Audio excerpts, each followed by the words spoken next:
وشر الأمور محدثاتها وكل محدثة بدعة وكل بدعة ضلالة وكل ضلالة سبيلها إلى النار.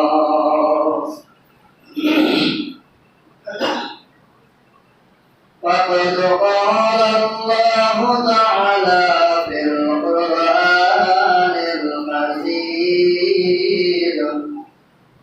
الفرقان الحميد: أعوذ بالله من الشيطان الرجيم. بسم الله الرحمن الرحيم. يا أيها الناس اتقوا ربكم الذي خلقكم من نفس واحدة وخلق منها زوجها وبث منهما رجالا كثيرا ونساء واتقوا الله الذي تساءلون به والأرحام إن الله كان عليكم رقيبا.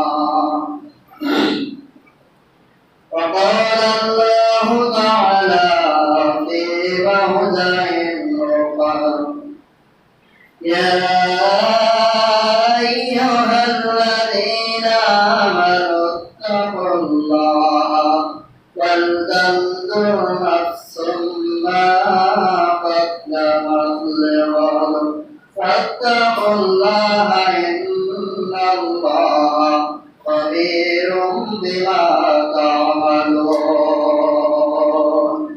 وقال الله تعالى في موضع آخر: يا أيها الذين آمنوا اتقوا الله وقولوا قولا سديدا يصلح لكم أعمالكم ويغفر لكم ذنوبكم ومن يطيع الله ورسوله فقد فاز فوزا عظيما.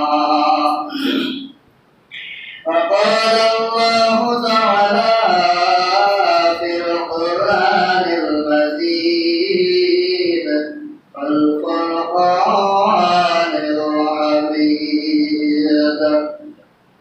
فلا أقطعن أيديكم وأرجلكم من خلاف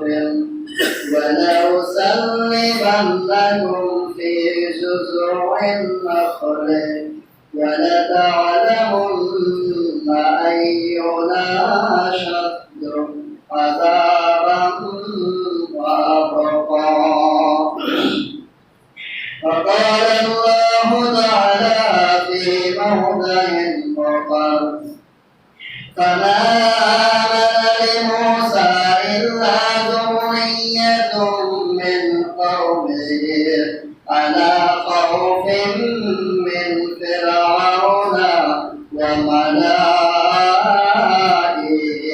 أن يفتنهم وإن فرعون لعال في الأرض وإنه لمن المسرفين.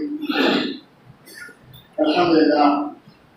সমস্ত প্রশংসা আল্লাহ রাব্বুল আলামিনের জন্য, যে মহান আল্লাহ রাব্বুল আলামিনের বিশেষ অনুগ্রহে আজকের জুমার দিন জুমার পর্যায় রক্ষার্থে আমরা আমাদের দুনিয়াবী সমস্ত কার্যক্রম পরিত্যাগ করে শুধুমাত্র আল্লাহ রাব্বুল আলামিনের রিজা মাননি, আল্লাহ রাব্বুল আলামিনের সন্তুষ্টি অর্জনের জন্য এই মসজিদে আসার মতো বিশেষ সৌভাগ্য বিশেষ অনুগ্রহ প্রদান করলেন যে আল্লাহ রাব্বুল আলামিন, সেই আল্লাহ রাব্বুল আলামিনের শাহী দরবারে শুকরিয়া জ্ঞাপন করতে সকলের সমস্যার অন্তরে স্তর থেকে বলে আলহামদুলিল্লাহ।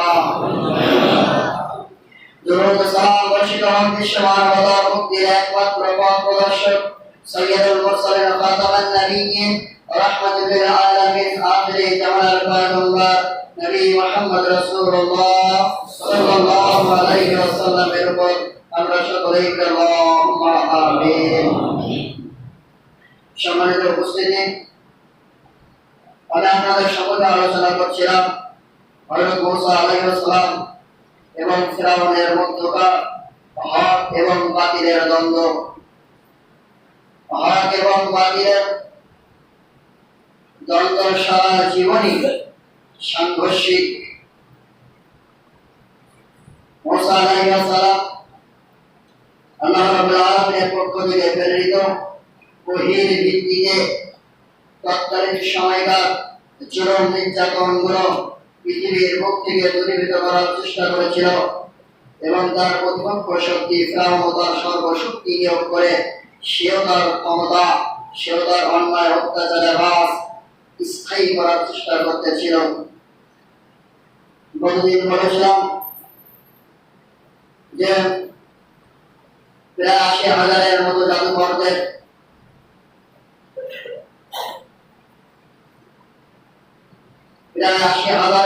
জাদুকরদের নিকট যখন সত্য উন্মোচিত হয়ে গেল, ওরা তখন নির্দ্বিধায় বুঝতে পারল মুসা আলাইহিস সালাম প্রকৃতপক্ষেই আল্লাহর পক্ষ থেকে প্রেরিত একজন সত্যকার নবী। এজন্য তারা দ্বিধাদ্বন্দ্ব না করে, তারা সময় ক্ষেপণ না করে মুহূর্তের মধ্যে সকলে সিজদায় করে গেলেন এবং আল্লাহর কাছে ক্ষমা চাইলেন। তখন ফিরআউন ওদেরকে বলছেন যে এতদিন মনে করতাম যে মুসাই আমার প্রতিপক্ষ, এখন দেখতেছি যত জাদুকর আমার এই মাঠে উপস্থিত হয়েছে সকলেই মুসার অনুসারী এবং এদের মধ্যে সবচেয়ে বড় জাদুকর হলো মুসা। আর এই ৮০,০০০ সমস্ত জাদুকরদের উস্তাদ, ৮০,০০০ সমস্ত জাদুকরদের গুরু হচ্ছে মুসা।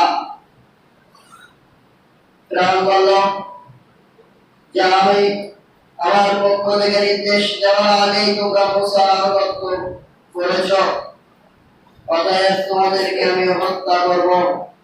এখন হত্যা করার জন্য জনমত জরিপের জন্য, জনমত যাচাইয়ের জন্য মুসা আলাইহিস সালাম সহ উপস্থিত বনী ইসরাঈলদের সামনে ফিরআউন যে হৃদয়গ্রাহী ভাষণ উপস্থাপন করলেন, তার ভাষণে অনুপ্রাণিত হয়ে সমস্ত কীর্তি বংশের মানুষেরা, মিশরের প্রায় 4/3 মানুষ বলে উঠল, ফিরআউন তাহলে মুসা এবং হারুনকে আমরা এমনি ছেড়ে দেব না, ওদেরকে আমরা এই সমাজে এই দেশে বিশৃঙ্খলা সৃষ্টি করতে দেব না, ওদেরকে ছেড়ে দেব না, ওদেরকে হত্যা করতে হবে।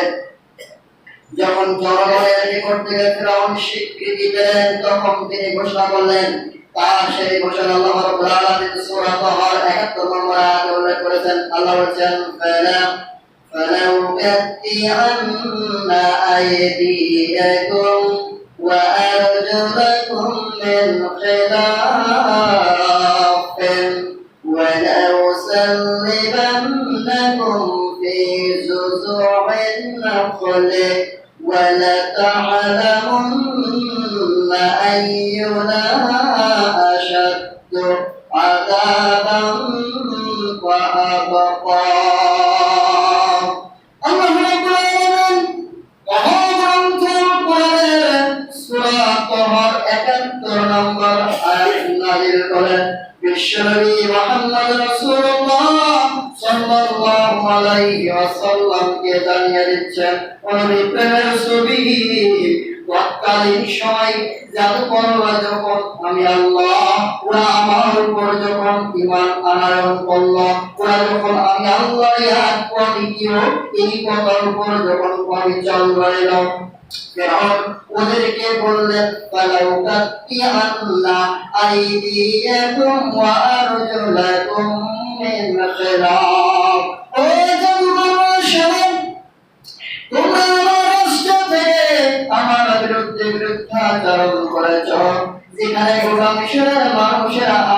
আল্লাহ বলে মেনে নেয়, সেখানে তোমরা আজকের মুসার অনুসারী হয়ে গেছো, মুসার আল্লাহকে আল্লাহ বলে মেনে নিয়েছো। এজন্য তোমাদের শাস্তি হলো লাউকাতিয়াল্লাহ ইয়াদিয়াকুম ওয়া রাজুলাকুম মিন খিলাফ, আমি ফিরআউন তোমাদের হাত এবং পাগুলোকে বিপরীত দিক দিয়ে কর্তন করব। ফিরআউনের শাস্তি তো না, প্রথম নম্বরে তোমাদের ডান হাত কাটবো, ডান পা কাটবো। তারপর যদি মুসার ধর্ম থেকে ফিরে না আসো, আমি তোমাদের বাম পা কাটবো আর তোমাদের ডান হাত কাটবো, বিপরীত দিক দিয়ে কাটবো। এটা হলো তোমাদের শাস্তি। এরপর কি করবো? এরপরে যদি তোমরা মুসার ধর্ম থেকে ফিরে না আসো, ওয়ালা উসাল্লিবান্নাকুম ফি জুজু'িন নাখলে, আমি তোমাদেরকে শুকনো খেজুর গাছের উপরে পেরেক দিয়ে বেঁধে, পেরেক দিয়ে আটকিয়ে তোমাদেরকে শূলবিদ্ধ করাবো।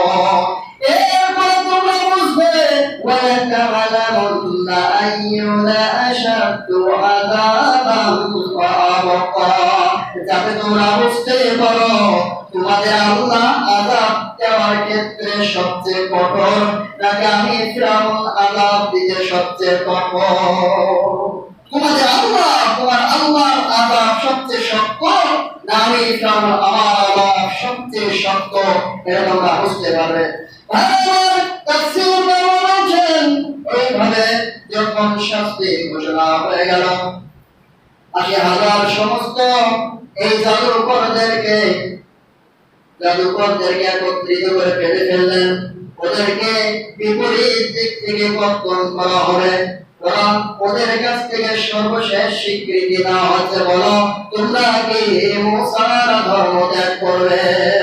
ওরা বলছেন আমরা যে সত্যের সন্ধান পেয়েছি, এতদিন আমরা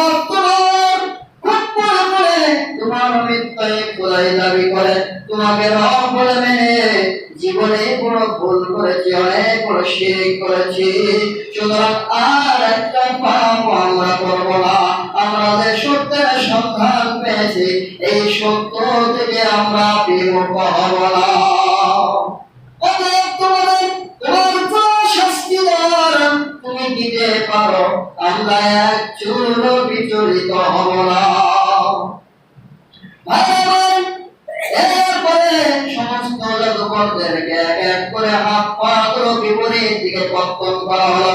বিপরীত দিকে মানে শুধুমাত্র বডিটা রয়েছে, এই বডিটা শুকনো খেজুর গাছের উপরে বেঁধে মরুভূমির উন্মুক্ত মরুপ্রান্তরে প্রখর রোদের মধ্যে তাদেরকে খেজুর গাছের শাখার সাথে বেঁধে এইভাবে নির্মম নির্যাতন করে করে দুনিয়ার বুক থেকে বিদায় করে দেওয়া হলো। নাউযুবিল্লাহ।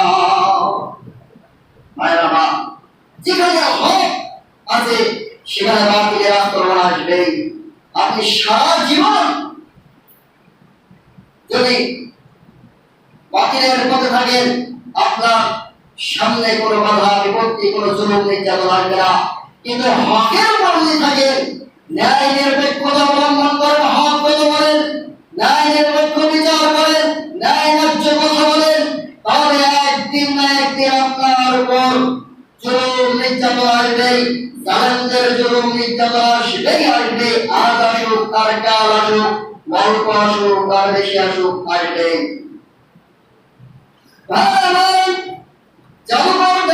যখন এই শাস্তি দেওয়া হলো, উপস্থিত জনগণদের মধ্যে প্রতিক্রিয়া সৃষ্টি হয়ে গেল। গোটা মিশরের বনি ইসরায়েলরা এক বাক্যে নবী মুসা আলাইহিস সালামের উপর ঈমান আনলেন। সুবহানাল্লাহ। আর কীর্তি বংশের মানুষগুলো ওরা বুঝতে পেরেছে মুসা সত্য নবী, কিন্তু ফিরআউনের ভয়ে ওরা তাদের ঈমান প্রকাশ করতে পারে না। হাতে গোনা অল্প কিছু ফিরআউনের কওমের মধ্য থেকে ঈমান আনয়ন করল। আল্লাহ বলেন সূরা ইউনূসের ৮৩ নম্বর আয়াত, ফামা আমানা লিমূসা ইল্লা যুররিয়াতুম মিন কওমিহি আলা খাউফিম মিন ফিরআউন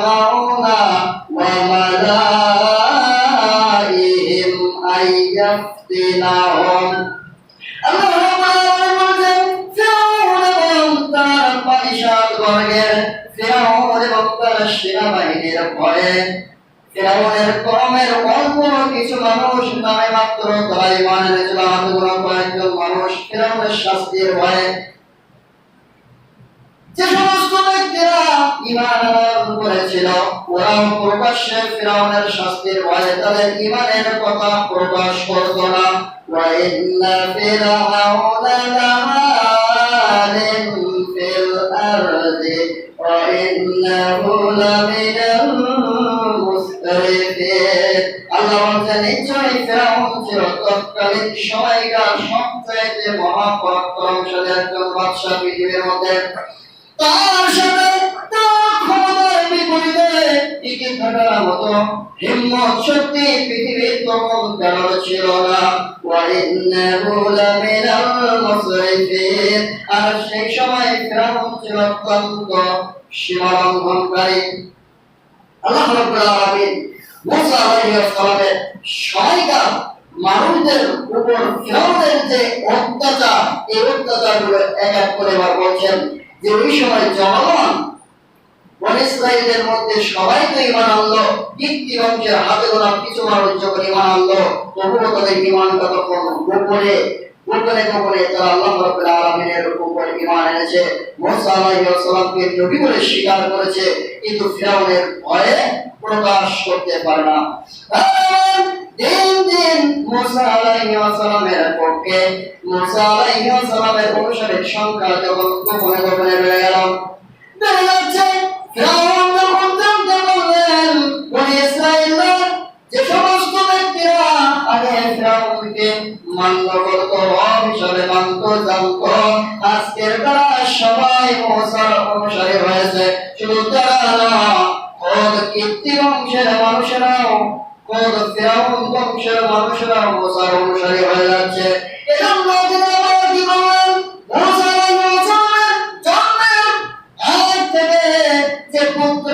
নিধন পুত্র হত্যা জারি ছিল মুসা আলাইহিস সালাম যখন জন্মগ্রহণ করলেন তখন এই পুত্র হত্যা বন্ধ হয়ে গিয়েছিল আবার ফিরআউন ঘোষণা দিল বনী ইসরাঈলদেরকে আমি আবার দাস বানিয়ে রাখবো ওদের কোনো পুত্র সন্তান জন্মগ্রহণ করুক ওদের কোনো পুত্র সন্তান সমাজে টিকে থাকুক এবং আমার বিরুদ্ধে দাঁড়াবে এমন কেউ যেন আর না থাকে এজন্য পূর্বের জারিকৃত সেই পুত্র সন্তান হত্যার বিধান আমার জারি করা হলো বলুন নাউযুবিল্লাহ আবার ঠিক যেভাবে নবজাতক পুত্রকে হত্যা করত সেই হারে আবার ফিরআউনের সেনাবাহিনীরা একই পর্যায়ে একই স্টেপ গ্রহণ করে ওরা নবজাতক শিশুদেরকে হত্যা করতে শুরু করে দিল ইসরাঈলের লোকেরা মুসা আলাইহিস সালামের কাছে গিয়ে বলতে মুসা তোমার জন্মের পূর্বে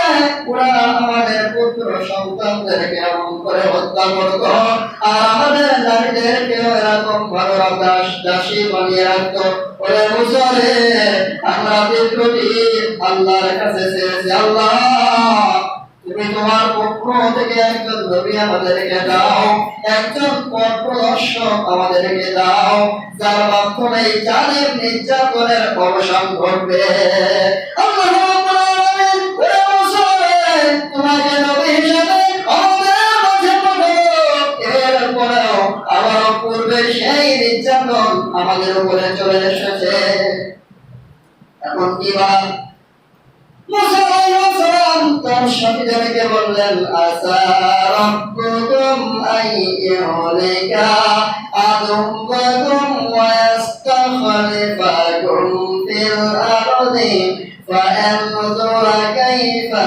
তা'লামুন সূরা 129 নম্বর আয়াতে আল্লাহ বলেন মুসা আলাইহিস সালাম তার কওমদেরকে সান্ত্বনা দেওয়ার জন্য বলছে আমার জাতি মানুষেরা সরাসরি রব্বুকুম আইয়ুলিকা আদুওয়াকুম খুব শীঘ্র সেদিন আর বেশি দূরে নয় যেদিন আল্লাহ রাব্বুল আলামিন তোমাদের শত্রু ফিরআউনকে তার সদল বলে হত্যা করবেন সদল বলে ধ্বংস করে দিবেন ওয়া ইয়াস্তাখলিফাকুম ফিল আরদি শুধু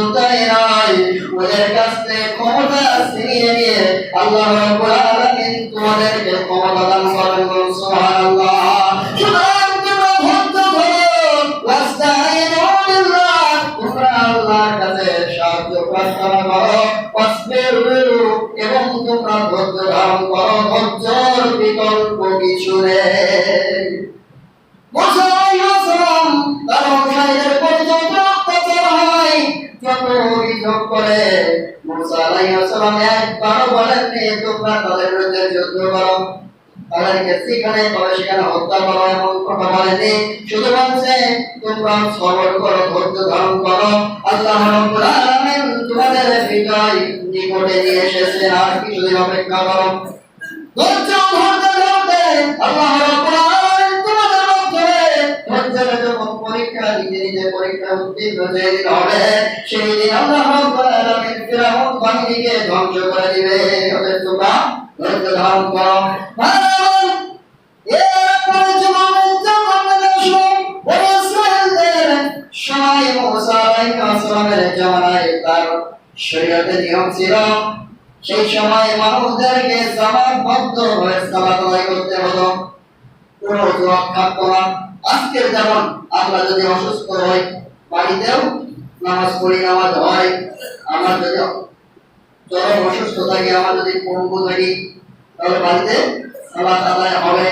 উম্মতে মুহাম্মাদের জন্য অসুস্থতার খাতিরে জামাত তরক করলেও যদি বাড়িতে একাকি সালাত আদায় করে তবে হবে, কিন্তু সুস্থ মানুষ বাড়িতে সালাত আদায় করে তার সালাত হবে না। মুসা আলাইহিস সালামের জামানায় তার শরীয়তে নিয়ম ছিল যে সুস্থ হোক, অসুস্থ হোক, পঙ্গু হোক, তার সুস্থ হোক, যে যাই হোক না কেন তাদের নামাজ কবুলের পূর্ব শর্ত ছিল জামাত। এজন্য তাদের শরীরে নামাজের সিস্টেম ছিল। ওই নির্ধারিত সময়ে বনী ইসরাঈলরা তাদের এলাকার মসজিদে সকলে একত্রিত হয়ে সালাত আদায় করত। ফিরআউন দেখলো আমি গোটা মিশরের সম্রাট, গোটা মিশরের প্রায় অধিকাংশ মানুষ আমাকে মাফ করে দেবে, আমাকে সিজদা করে, আর বনী ইসরাঈলরা ওরা মুসা আল্লাহকে সিজদা করে। সুতরাং আজ থেকে বনী ইসরাঈলের সমস্ত মসজিদগুলো ভেঙে দাও। বনী ইসরাঈলদের লোকেরা যেন একটা মসজিদ থেকে পুরা যেন সালাত আদায় করতে না পারে, ওদের মসজিদগুলো তোমরা মাটির সাথে ডুবিয়ে দাও। সেনাবাহিনী চলে গেল। বনী ইসরাঈলরা তারা শুধু দাঁড়িয়ে দাঁড়িয়ে দেখে যে তাদের ইবাদত গৃহগুলো, যেখানে যে মাটিতে সিজদায় লুটিয়ে তারা তাদের জীবনের সব কাকুতি মিনতিগুলো আল্লাহর সামনে পেশ করত, সেই ইবাদত গৃহটা কিভাবে ভেঙে তছনছ করে দিচ্ছে দেখা ছাড়া তাদের প্রতিবাদ করার মতো কোনো শক্তি ছিল না।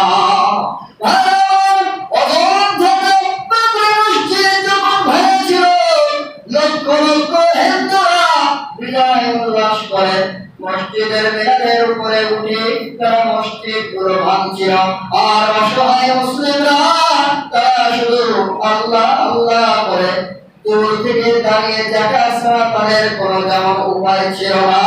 ওই সময় বনী ইসরাঈলের অবস্থা ঠিক তেমনি ছিল। আজকে শুধু এই বাংলাদেশের বিভিন্ন জায়গায় বিভিন্ন সময় দেখা যায় যে হানাফি মাযহাবের লোকজন আমাদের হাদিসের মসজিদ ভেঙেছে। শোনা যায় না? এই কিছুদিন আগেও ছিল আপনার বগুড়াতে, কুমিল্লাতে, বিভিন্ন জায়গায় তারা মসজিদ ভেঙেছে। এই মসজিদ যারা ভাঙে, আল্লাহ ইবাদত গৃহ যারা ভাঙে, এরা হলো ফিরআউনের উত্তরসূরি। ফিরআউনের লোকজন যখন সেই সময় মসজিদগুলো ভেঙে দিয়েছিল, আজকের পৃথিবীর বুকে এবং কিয়ামতের ওঠার পর হওয়ার পর্যন্ত পৃথিবীতে যত মসজিদ এই মুসলমানদের বলা হবে, মনে রাখবেন এরা মুসলিম নামে কলঙ্ক, এরা মুসলমান নয়, এরা হলো ফিরআউনের উত্তরাধিকারী। ফিরআউনের পরিণাম পদ্ধতি যে স্থানে যে জায়গায় হয়েছে জাহান্নামের, এই সমস্ত মুসলিম নামদের ব্যক্তিদের ওই জায়গায় হবে জাহান্নামে তাদের থাকার জায়গা। অতএব সন্তান যে পক্ষের হোক না কেন, মনুষ্য অথবা কিরাগত দিক থেকে হয়তো মতবক্তব্য থাকতে পারে, কিন্তু ভুলে যাবেন না মসজিদ হলো আল্লাহর ঘর।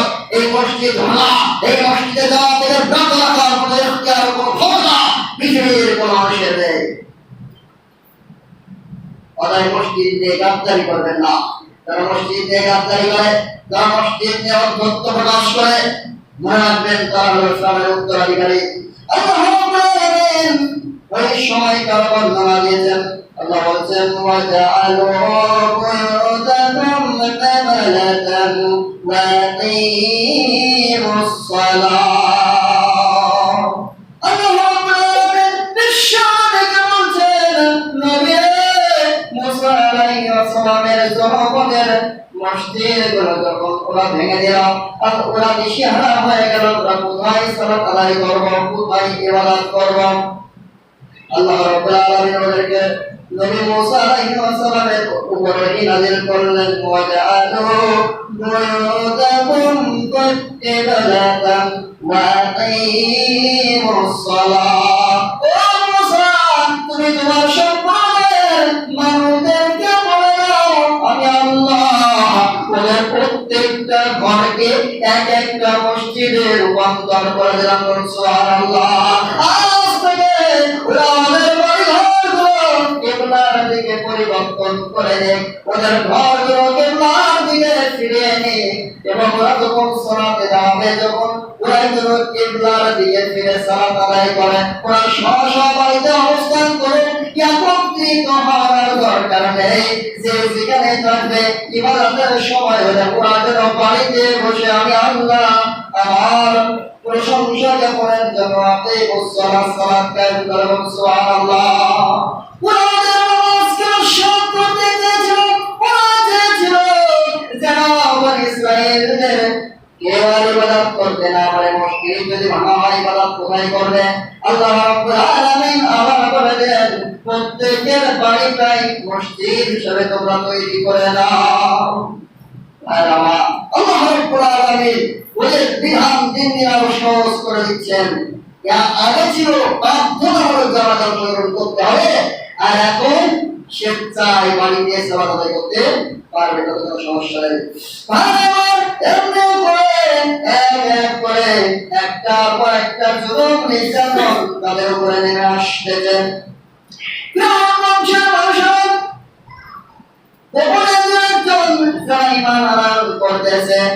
যদি ফিরআউন জানতে পারে তাহলে তার কোরআনটাকে ধরে নিয়ে ফিরআউনকে বলা হয়। আল্লাহ রাব্বুল আলামিন সূরা হুজুরের মধ্যে বলেছেন, ইন আওতাদা ওয়া ফিরআউনা যিল আওতাদ। ফিরআউনকে বলা হচ্ছে ফিরে বলা।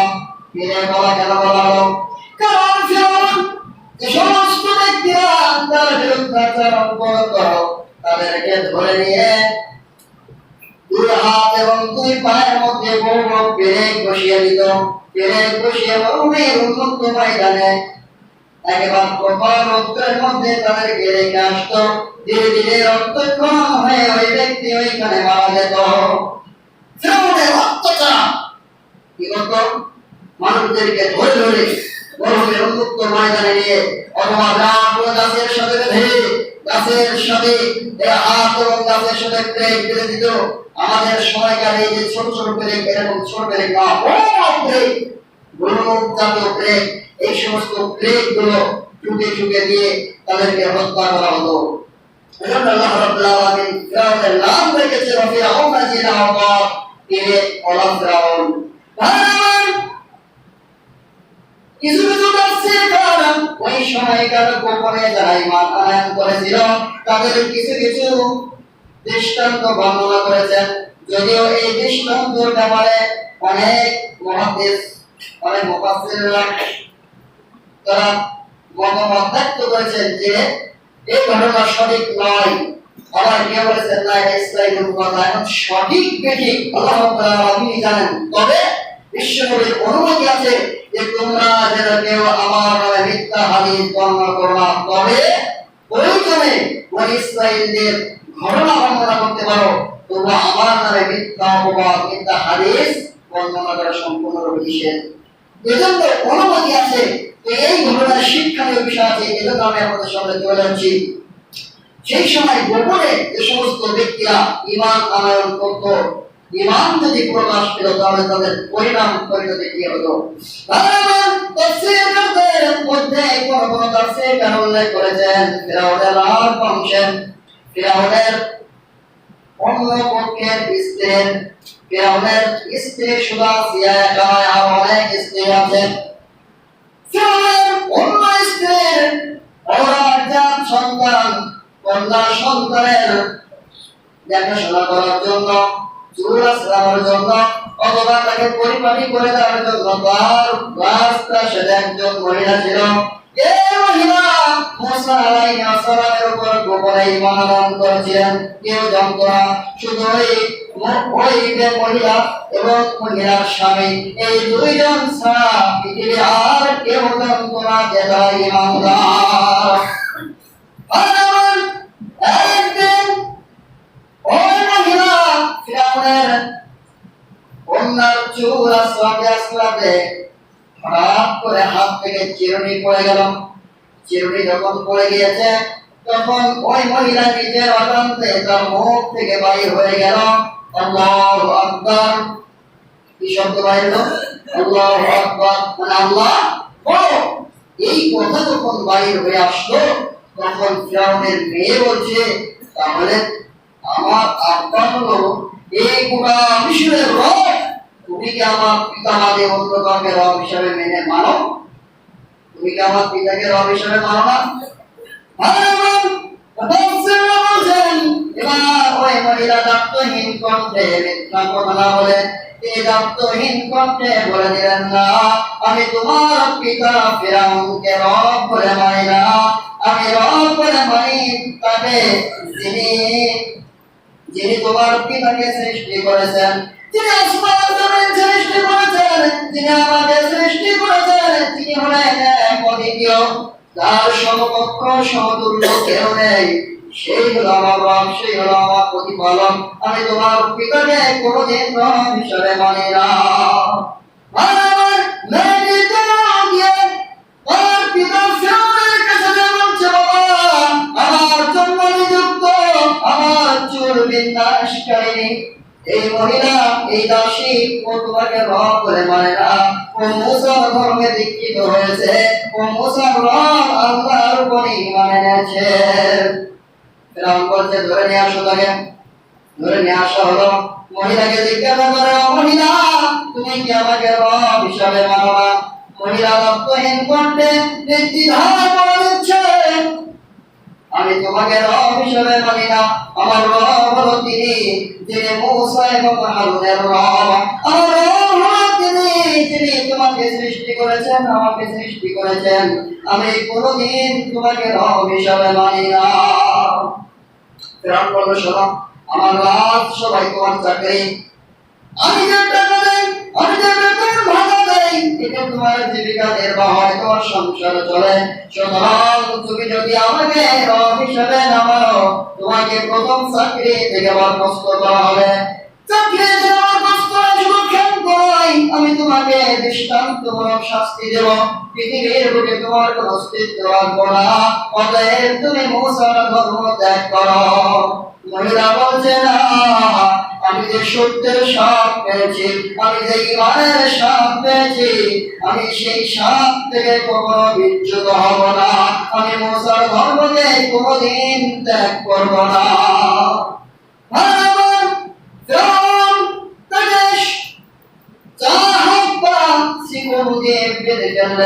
বেঁধে ফেলে প্রহার করতেছেন চাবুক দিয়ে নির্মমশ্বর ভাবে।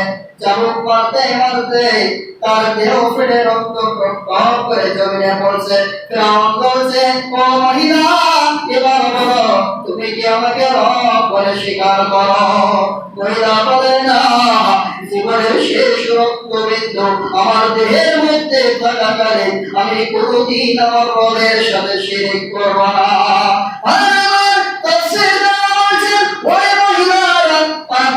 সন্তান ছিল, কোন কোন তাফসীর কার বলেছেন না 3 জন, কেউ বলেছেন না 2 জন, তো ধরুন 5 জন ছিল। ওই 5 জন সন্তানকে ধরে নিয়ে আসা হলো মহিলার সামনে। 5টা সন্তানের মধ্যে একদম সর্বশেষ ছোট্ট একটা 6 মাসের সন্তান ছিল, যে মাকে ছাড়া বাঁচে না, যার একমাত্র বেঁচে থাকে অবলম্বন হলো মায়ের স্তন, দুধ না পান করলে বেঁচে থাকে না। এই 5টা সন্তানকে ধরে নিয়ে আসা হলো। ছোট সন্তানটা মাকে ব্যবহার করে, মাকে জড়িয়ে ধরে বুক থেকে আসলে তার স্তন থেকে দুধ পান করা শুরু করে দিল। আর ফিরআউন বলে, ও মহিলা, এবার বলো, তুমি যদি আমাকে রব বলে না মানো, তবে একে একে তোমার সামনে এই 5টা সন্তানকে আমি ফিরআউন তোমার সামনে হত্যা করব। আর আমার মহিলা বলছে না, আমি যে রবকে আল্লাহ বলে স্বীকার করেছি, আমি আমার রবের সাথে কোনোদিন শরীক করব না, আমি কোনোদিন তোমাকে রব হিসেবে মানব না। ফিরআউন নির্দেশ সেনাবাহিনীদের ডাকলো, পোড়া নিয়ে আসো। ওই পোড়ায় তেল ঢালো, নিচ থেকে আগুন দাও। আগুন দেওয়া হলো। কিছুক্ষণের মধ্যে তেলগুলো যখন টকবক করে উঠতে শুরু করেছে, প্রথম বড় সন্তানকে, বড় ছেলেকে প্রাণ দিয়ে নিয়ে আসা হলো। ও মহিলা, এবার বলো, তোমার সন্তান পরিবার টুকরা এখনই এই পরন্ত এই তেলের মধ্যে চলে যাবে। তুমি যদি আমাকে রব হিসেবে মেনে নাও, তাহলে তুমি সহ তোমার সন্তানরা বেঁচে যাবে। কোনটা করবে? মহিলা বলে, ফিরআউন রে, তোমার যা ইচ্ছা তুমি তাই করো, তবু আমি আল্লাহর সাথে শিরক করব না। সুবহানাল্লাহ। সন্তানকে পূজা করে গরম তেলের মধ্যে চুবানো হলো। মুহূর্তের মধ্যে শুধু হাড় গুলো উপরে ভেসে আসলো। নাউযুবিল্লাহ। যখন দুঃখিনী মা তার সামনে তার সন্তানের অবস্থা যখন দেখলো, চোখ দিয়ে দর করে শুধু পানি বাইরে হয়, কিছু করার নেই। শুধু আল্লাহর কাছে ধৈর্য ধারণের জন্য দোয়া করছে, আল্লাহ গো, মুহাম্মদ রাসূলুল্লাহ, তোমার মদদ, তোমার সাহায্য কখন আসবে? এরপরে দ্বিতীয় চতুর্থ সন্তান সকলকে একই ভাবে তেলের মধ্যে চুবিয়ে মেরে ফেলা হলো। সর্বশেষ পর্যায়ে বুকের স্তন থেকে দুধ পান করা এই সন্তানকে তীরের মতো সবে সেনাবাহিনীরা যখন বুক থেকে ছিনিয়ে নিল, ওই অবাগিনী মা, জনমদুঃখিনী গর্ভধারিণী এই মা তার সন্তানকে যখন এই ঘরে নিয়ে গেল, তার চোখের দিয়ে পানি তো ঝরে এবং চিৎকার করে রন্ধন করতে শুরু করলো। এতক্ষণ তার চিৎকার আসেনি, এতক্ষণ তার মুখ থেকে যত চেষ্টা করেছে, ধৈর্য ধরার চেষ্টা করেছে, কিন্তু একে একে সব সন্তানগুলো যখন চলে গেল, যে সন্তানটি মুখ থেকে দুধ পান দিয়ে খাচ্ছিল, যেই সন্তানটি মায়ের স্তন থেকে দুধ পান করছিল, এই সর্বশেষ সন্তানকে যখন নিয়ে চলে যাচ্ছে, তখন মা আর তারা বেগে ধরে রাখতে পারল না। ফিরআউন বলে, মহিলা রে, এইবার বলো, তুমি কি আমাকে রব হিসেবে মেনে নিবে? যদি না মেনে নাও, তোমার চারটা সন্তানকে যেইভাবে তেলের মধ্যে চুবিয়ে আমি হত্যা করেছি, তোমার দুঃখ অবশ্য এই সন্তানকেও এরকম ভাবে হত্যা করবা।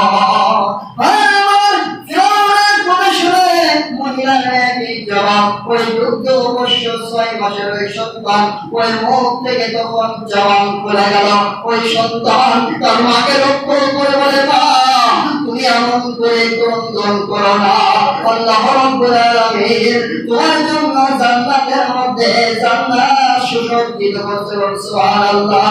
আল্লাহ রাব্বুল আলামিন যদি চাই, তাহলে জান্নাতের কুসুম কাননে আমরা সকলে একত্রিত থাকব। সুবহানাল্লাহ। ছোট্ট সন্তানকে হত্যা করা হলো। এবার মহিলাকে তোমাদের সামনে এনে বলছে, এবার তোমার জীবনের পালা, এবার তুমি বলো, তুমি আমাকে হিসাবে মানো কিনা? যদি আমার তোমার 5টা সন্তানকে যেইভাবে আমি হত্যা করেছি, তোমাকে ওইভাবে হত্যা করবো। মহিলা বলে, ফিরআউন, এই পৃথিবীতে আমার আর বেঁচে থাকার দরকার নেই। আমি যাদের জন্য বাঁচবো তারা তো পৃথিবীর মাটিতে আর বেঁচে নেই। অতএব তুমি আমাকে ওদের মতো শহীদ করে দাও, আমরা সকলেই আল্লাহর জান্নাতে থাকবো। সুবহানাল্লাহ। ফিরআউন এই মহিলাকে ওইভাবে হত্যা করলেন। ভাই আমার, ফিরআউনের অত্যাচারের কোন দৃষ্টান্ত, ফিরআউনের অত্যাচারের যে ইতিহাস, এটা শুনলে মানুষের গরম খাওয়া যায়। আমি তো আরো ভালো করে বলতে পারলাম না। আর কত কাহিনী, কত অত্যাচারের যে নেককার ঘটনাগুলো স্থাপন করে গেছে, যে আল্লাহ রাব্বুল আলামিন মহান উল্লেখ করেছেন। আল্লাহ রাব্বুল আলামিন আমাদের সকলকে তৌফিক দান করুন। হক এবং বাতিল এই দুইটা কোনদিন আপোষ হয় না। আপনি যখনই সৎ পথে থাকবেন, সত্য পথে থাকবেন, ন্যায়ের পথে থাকবেন, আপনি যখন ন্যায্য কথা বলবেন, আপনার উপরে এরকম ফিরআউনের জুলুম, ফিরআউনের অত্যাচার, নির্যাতন চলে আসবে। ওই সময় আপনার আমার একমাত্র যে উচিত সেটা হচ্ছে সবর। অতএব আল্লাহ রাব্বুল আলামিন এই 3 অক্ষরের শব্দ দ্বারা গঠিত, এই 3 অক্ষরের শব্দ দ্বারা গঠিত এই সবর নামক এই মহাগুণে গুণান্বিত হওয়ার তৌফিক দান করুন। আল্লাহুম্মা আমিন। বারাকাল্লাহু লানা ওয়া লাকুম ফিল কুরআনিল আযীম ওয়া নাফা'না